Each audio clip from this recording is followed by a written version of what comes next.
నుంచి 15 ఏళ్లలో 5 సంవత్సరాలే అధికారంలో ఉన్న జగన్మోహన్ రెడ్డి ఒక అద్భుతమైన సంస్కరణలతో ప్రతి పేదవాడికి అవసరమైన విద్య వైద్యము అనే సబ్జెక్టులో అద్భుతమైన మార్పులు సూచించినాడు. అలాంటి వ్యక్తి ఇంకో 5 సంవత్సరాలు 10 సంవత్సరాలు అధికారంలో ఉంటే ఏం చేయగలడో మనం కళ్ళారా చూసాం. అది మన గ్రామాల్లో కార్యకర్తలం దాన్ని ప్రజలకు తీసుకెళ్ళాలి. రేషన్ కార్డు అందరూ ఇస్తారు, పెన్షన్ అందరూ ఇస్తారు.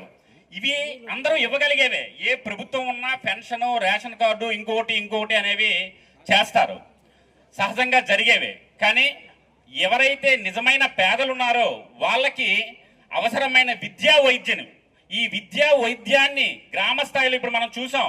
మనం చదువుకుంటున్న స్కూళ్ళు అయితే పాతబడిపోయి ఏ రోజు కూలిపోతాయో పడిపోతాయో అనే స్టేజ్ నుంచి ఈరోజు వాటిలో వెళ్తే అద్భుతమైన దేవాలయాలుగా తయారు చేసిన ఘనత డాక్టర్ వైఎస్ రాజశేఖర రెడ్డికే చెందుతుంది, జగన్మోహన్ రెడ్డికే చెందుతుందని ఈ సందర్భంగా మీకు మనవి చేసుకుంటున్నాను. కాబట్టి మనమందరం కూడా ఈ విషయాల్ని పబ్లిక్లోకి తీసుకువెళ్ళగలగాలి. జగన్మోహన్ రెడ్డి ఉంటే పేదలకి ఏ విధంగా మంచి జరుగుతుందో మనం చెప్పుకోగలగలిగితే, మరొక 5 సంవత్సరాలు జగన్మోహన్ రెడ్డి గారి అధికారం ఇవ్వగలిగితే ఈ రాష్ట్రాన్ని ఏ విధంగా మార్పు చేయగలుగుతారనేది మనం ప్రజలకు చూపించగలుగుతామనేది నా యొక్క అభిప్రాయం.